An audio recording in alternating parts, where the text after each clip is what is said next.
खैबर पख्तूनख्वा के साबिक गवर्नर, और मुझे लगता है कि अभी तक पाकिस्तान तहरीक इंसाफ में आपने तो सियासत छोड़ दी थी शाह फरमान साहब। मैंने सियासत तो नहीं छोड़ी। अच्छा, मैंने तो, आप पता नहीं आप लोग क्यों इस तरह सारे इंटरप्रेट करते हैं। मैंने ये कहा कि पाकिस्तान तहरीक इंसाफ के मंशूर के मुताबिक मैंने 2 दफ़ा इलेक्शन लड़ा और मैंने जीता, और मैंने अपना, अब इसको हम रिवायती पार्टी में नहीं तब्दील करेंगे। लिहाजा एक तो वो लड़के जो यंग है, नजरियाती है और जिन्होंने कुर्बानी दी है, उनको मौका देना चाहिए। और मैं सबसे पहले मैं अपने हलकों से ये शुरू कर रहा हूँ। सिर्फ ये बात, मैं तहरीक इंसाफ का हिस्सा हूँ, तहरीक इंसाफ के साथ खड़ा हूँ, और ना मैंने सियासत, अगर सियासत का मतलब ये है कि आपने खामखा इलेक्शन लड़ना है तो ये तो एक और बात है, लेकिन मैं अपने नज़रिए के साथ खड़ा हूँ। और मुझे एक जगह बताई जब मैंने ये कहा हो कि मैंने सियासत छोड़ी, मैं तो ये कह रहा हूँ कोई दबाव नहीं है मेरे ऊपर। दबाव मेरे ऊपर किसकी तरफ से? जो दबाव होता है, अगर आपके अंदर कोई कमजोरी नहीं है तो वो दबाव आप बर्दाश्त कर जाते हैं। पीटीआई के ऊपर तो दबाव है ना, आप समझते हैं? नहीं, देखिए पीटीआई के ऊपर अगर वो तो डेफिनेटली आपके सामने है जो चीज़ें हो रही हैं, लेकिन मैं समझता हूँ कि इस वक्त इत्तेहाद और इत्तेफाक की ज़रूरत है।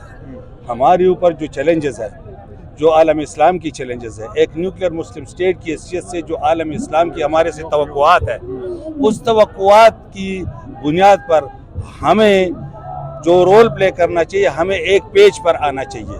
हमारे पास ट्रू लीडरशिप आनी चाहिए। ये डान लीग्स में मोगेट वाले जिनकी कमजोरियां बाहर पेश हैं वो नहीं कर सकते। लीडरशिप भी वो हो जो खड़े हो जाए, और रियासत का आपका जो स्ट्रेंथ है, आप न्यूक्लियर मुस्लिम स्टेट है, आपकी बहुत बड़ी आर्मी है, आपकी ट्रेंड आर्मी है।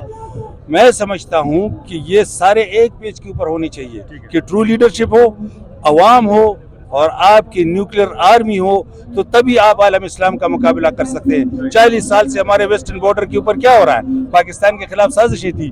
अब इंडिया क्या कर रहा है? अब अगर हमने इराक और लीबिया से नहीं सीखा तो हम खराब हो जाएंगे। तो इसका मतलब ये है कि हम इस चीज़ को हमने वाइड नहीं करना, हमने इसको अब कंट्रोल करना है, एक पेज के ऊपर आना है। ये पाकिस्तान और मुस्लिम उम्मा की इंटरेस्ट में। शाह फरमान साहब, पाकिस्तान तहरीक इंसाफ को इलेक्शन में कहाँ पे देखते हैं? तहरीक इंसाफ अभी तक तो मैं समझता हूँ कि वो इलेक्शन लड़ेगी, और कोई ऐसी बात सामने आई नहीं है कि जिसे ये समझे कि उन्होंने उनको इलेक्शन से रोकने की कोशिश की। लेकिन मैं ये समझता हूँ ज़रूर कि अगर 70-80% लोग तहरीक इंसाफ के साथ है तो आप तहरीक इंसाफ के साथ ना क्या कर सकते हैं? कोई भी पॉलिटिकल पार्टी हो, अगर उसके साथ इतनी बड़ी स्ट्रेंथ है तो वो आप उसके साथ क्या कर सकते हैं?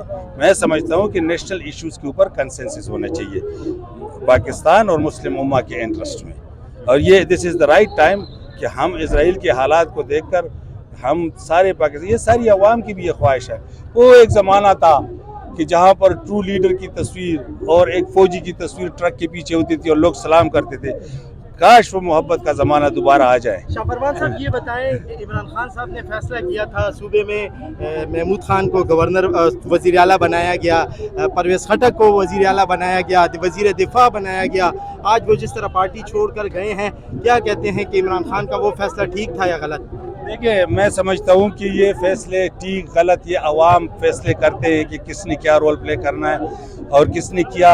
मैं इस बुनियाद पर क्या बात करूँ? ये खान साहब के फैसले थे, अब वो बेहतर जानते हैं कि उसने किस बुनियाद पर किए, और अवाम बेहतर जानती है कि वो फैसले सही थे या गलत है। मैं किसी को क्रिटिसाइज़ करने की बजाय मैं ये समझूंगा कि मुल्क की ज़रूरत ये है कि अवाम, आपके फोर्सेस और आपकी ट्रू लीडरशिप एक पेज के ऊपर आ जाए। ये इस वक्त जो मुस्लिम उम्मा को मसाइल दरपेश है और जो किरदार बनता है एक न्यूक्लियर मुस्लिम स्टेट पाकिस्तान का, उसके लिए इमरान जैसा लीडर चाहिए, न्यूक्लियर आर्मी चाहिए और अवाम का सपोर्ट चाहिए। फरमान साहब, नवाज शरीफ आ रहा है और इमरान खान जेल में है, तो इस पे आप क्या कहेंगे कि ये मुल्क का जो है ठीक करने का कोई वाहिद? नहीं, देखिए, नवाज शरीफ जो जिंदाल और मोदी को बगैर वीज़ी के ले आए, जो वो ये समझते हैं कि अजमल कसाब हमारा था, जो ये कहते हैं कि कारगिल की इंक्वायरी होनी चाहिए, वो तो आज इजराइल के साथ जो कुछ हो रहा है, जो कर रहा है, इजराइल का तो सबसे बड़ा एजेंट इंडिया है। اور ہماری ایسٹرن بارڈر کے اوپر ہے اور انڈیا کا ایجنٹ نواز شریف ہے, تو ان حالات کے اندر تو میں نہیں سمجھتا کہ وہ پاکستان بھی آ سکے گا. اس کا تو کوئی رول ہی نہیں بنتا. رول تو اس لیڈر کا بنتا ہے اور اس ادارے کا بنتا ہے کہ جس کے پاس نیوکلیر اتھارٹی ہے, اور وہ لیڈر جو یونائٹڈ نیشن میں کھڑا ہو کے کہے کہ ہم نے لڑنا ہے, جہاد کرنی ہے. یہ وقت ان کا ہے, اور ان کے پیچھے ادارے کا بھی اسٹرینتھ ہو جائے, عوام کا بھی اسٹرینتھ ہو جائے, تو پھر آپ مسلم امہ کو بچا سکتے ہیں. شاہ فرمان صاحب, پرویز خٹک صاحب اور محمود خان صاحب کا کیا مستقبل ہے؟ میں ان کے مستقبل کے بارے میں کوئی کمنٹ نہیں کروں گا, کیونکہ میں ایک پاکستان کے مسائل کے حوالے سے, پی ٹی آئی کے پولیٹیکل رول کے حوالے سے, عمران خان کی پولیٹیکل رول کے حوالے سے, ادارے کی پولیٹیکل اور اسٹرینتھ کے حوالے سے, عوام کی خواہش کے حوالے سے بات کر سکتا ہوں, اور مسلم امہ کے چیلنجز کی بات کر سکتا ہوں.